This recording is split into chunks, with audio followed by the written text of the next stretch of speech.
A conquista de direitos só acontece com a participação e a luta das pessoas ao longo da história. Se em um momento se conquistaram direitos civis e políticos, em outros se conquistaram direitos econômicos, sociais, culturais, ambientais, sexuais. Todos esses direitos são universais, do que são para todos, indivisíveis, não se separam e interdependentes, estão todos relacionados entre si. Conhecer momentos dessa história é importante para ver no presente o que existe do passado.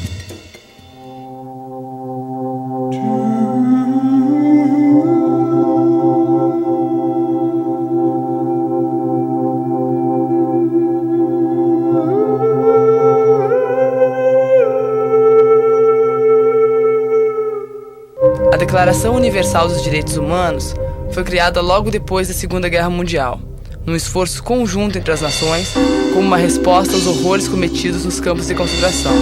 A ideia inicial era justamente criar mecanismos comuns para evitar que esse tipo de arbitrariedade pudesse ser repetido na história da humanidade.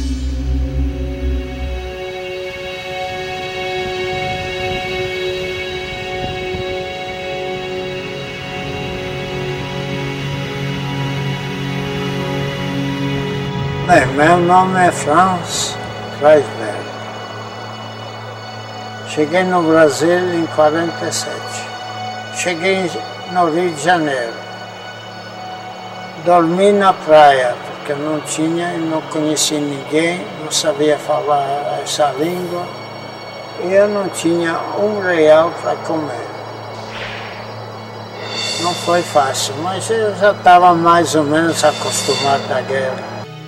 Quando estava no alto rio Juruena, na Amazônia, eu vi uma nuvem de urubus. Fechei os olhos e fiz uma foto.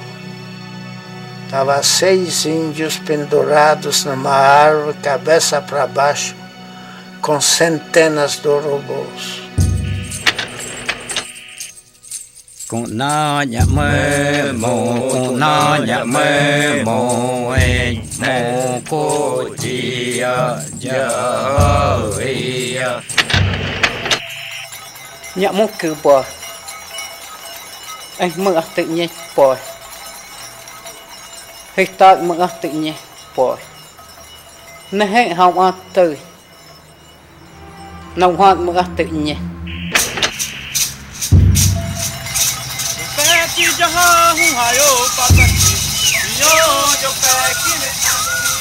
Calpeton Cortume Albiranã Chorran. Estou falando no meu idioma Pachorran, Pataxó. Meu nome é Albiranã e significa filho de um grande guerreiro. Eu sou um índio da tribo Pataxó, fica no sul da Bahia, localizado entre Porto Seguro e Santa Cruz de Cabralha. Nosso povo Pataxó tem 500 anos e 7 de contato com a civilização, mas até na década de hoje a gente ainda mantém a nossa cultura e a nossa tradição. Mas só que na cidade é muito difícil para uma pessoa, um não índio, ver um índio, já olha para ele de outra forma, né? Ah, também é uma desgraça de um índio, né? Vai pra mata, índio, o lugar de índio é na mata. Mas aí eu falo, né, que o lugar do índio é onde ele quiser, onde que ele achar melhor. Sei que foi na mata que a gente nasceu, mas às vezes a gente tem que sair para a cidade também pra gente tá aprendendo os costumes do não índio também, pra gente poder tá debatendo contra ele também, né? Não em forma de agressão, mas sim em forma de palavra, que é esse o respeito que o índio tem.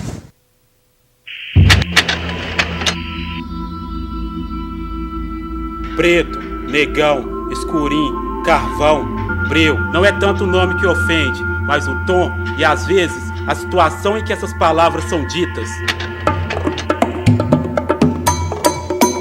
Meu nome é Denise Fátima Ireno, cidade de Gravataí, Rio Grande do Sul, e aqui é a comunidade remanescente do Quilombo Manuel Barbosa, Barro Vermelho, Parada 107. Aos 13 anos eu tive que deixar a escola. Não porque eu quis, mas porque fui expulsa da escola. Passando no corredor eu ouvi quando a diretora falou, né, que a escola deveria ter só brancos e não ter negros na escola. Eu fiquei indignada com aquela atitude dela, porque ela ia me botar de castigo. Eu subi em cima da classe e gritei para ela que ela era uma professora racista, que aquela escola era uma escola racista. Aí ela disse que ia chamar a minha mãe e que a partir daquele momento eu não estaria mais naquela escola e em nenhuma outra mais. sempre porque eu tinha um dinheiro, eu comprava livros, comprava revistas, inclusive a minha mãe dizia, mas essa guria vive gastando dinheiro à toa com essas revistas e esses livros, mas eu sempre ali lendo, que eu queria morar dentro de um quilombo. Eu dizia isso. Porque eu ouvia falar, porque eu lia e eu dizia, eu queria morar dentro de um quilombo, um dia eu vou fugir para um quilombo. E eu, sem saber, eu era quilombola, tinha nascido, eu acho que é a ancestralidade que puxava isso em mim.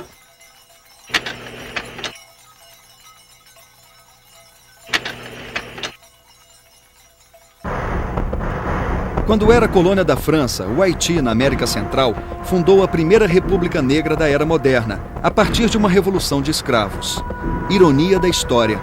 O início da Revolução dos Escravos foi influenciado pelos ideais de igualdade, liberdade e fraternidade difundidos pela Revolução Francesa.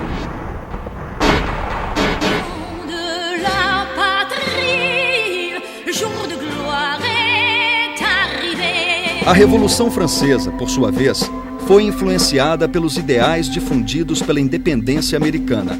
Liderada pelos chamados burgueses, entre eles comerciantes, médicos e advogados, e contando com a participação de trabalhadores da cidade e do campo, a Revolução Francesa derrubou o antigo regime, a autoridade e os privilégios da igreja e da nobreza.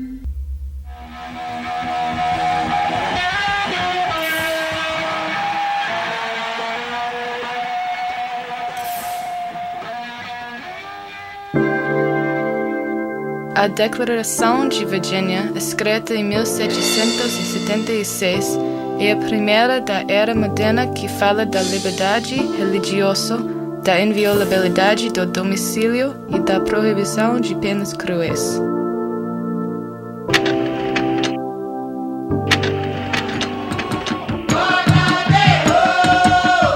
Carta de lei, pela qual Vossa Majestade Imperial manda cumprir e guardar inteiramente a Constituição Política do Império do Brasil.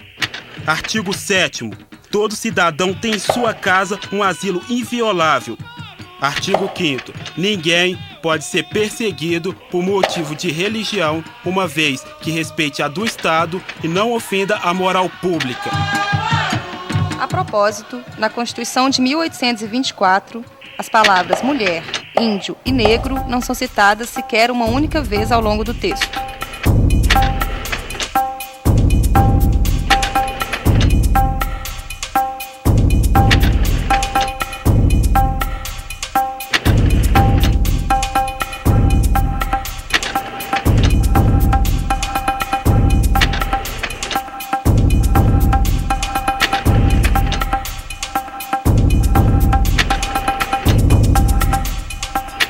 Artigo 1º. É declarada extinta desde a data desta lei a escravidão no Brasil. Artigo 2º. Revogam-se as disposições em contrário. Na Constituição de 1891, a primeira depois da abolição da escravidão e da declaração da República, as palavras mulher, índio e negro não são citadas sequer uma única vez ao longo do texto.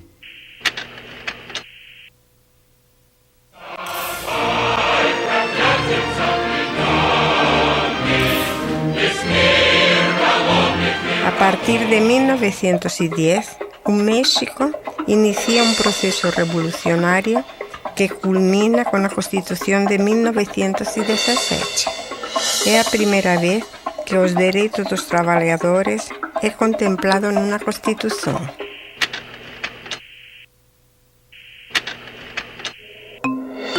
A Constituição Brasileira de 1934 é a primeira em que todos os brasileiros são considerados iguais perante a lei. É também a primeira que dá especial atenção aos direitos do trabalhador. A Constituição de 1937 prevê a pena de morte para casos políticos e marca um período autoritário no Brasil. A Constituição de 1946 marca o nosso primeiro momento de uma efetiva democracia representativa no país, que se estende até o golpe militar de 1964. A Constituição de 1967 procura dar uma aparência de normalidade constitucional ao regime ditatorial. Durante a ditadura militar, as conquistas dos direitos políticos e civis no Brasil sofrem um grande golpe. Esse regime violou os direitos humanos sem distinção de raça, sexo ou religião. Maio de 68 na França. É proibido proibir. Com esse bordão, estudantes universitários e do ensino secundário iniciaram uma grande mobilização social que questionava o sistema educacional e o excessivo poder do Estado. Reivindicavam liberdade sexual e de pensamento. Nos Estados Unidos, o movimento Black Power, ou Poder Negro, lutava contra a segregação da população negra. Reivindicava moradia digna, direito ao voto, pleno emprego e educação integrada. Afirmava sua identidade negra africana. Nos Estados Unidos, havia também a luta pelos direitos da mulher e dos homossexuais. Mobilização crescente dos estudantes, os festivais de música, a Tropicália, o cinema novo, a luta armada. Todos esses movimentos reagiam. Abaixo a ditadura. A resposta veio a seguir. Em 1969 foi feita uma emenda à Constituição de 67, que restringe ainda mais os direitos civis e políticos dos brasileiros. Instaurou a censura, torturou e matou cidadãos que se posicionavam contra o governo totalitário e lutavam por justiça social.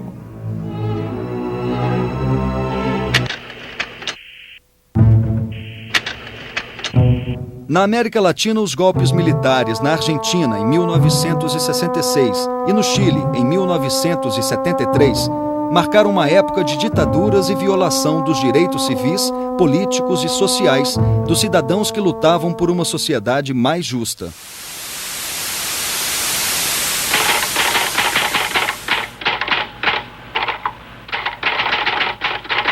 Tá gravando? Severino, estão dizendo que você não fala. Diga alguma coisa para o povo brasileiro. Não, o povo brasileiro está precisando de feijão, arroz, farinha e carne seca. Eu desejo dizer aos extremistas que as greves são coisas normais, que o país não está ameaçado de nenhum ato de subversão.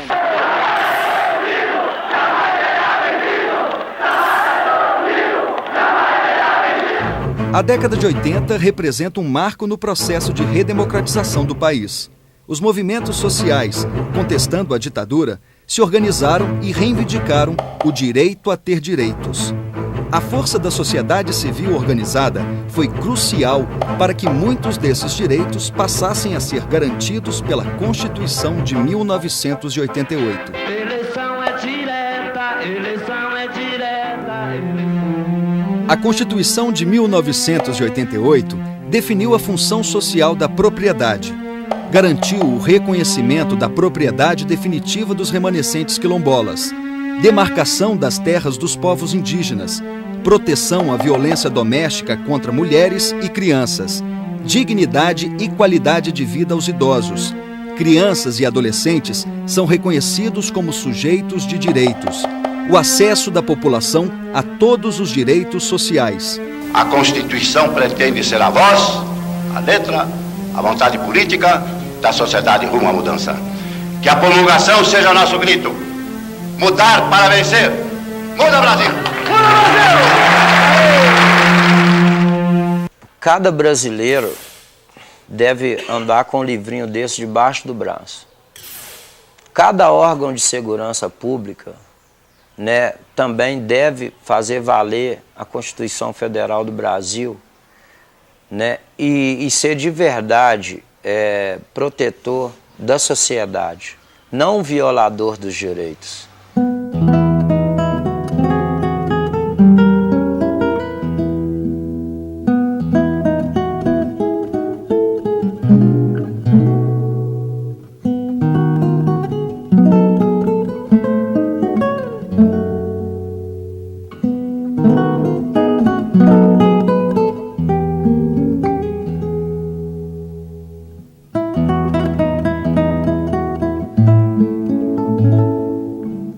Brasil.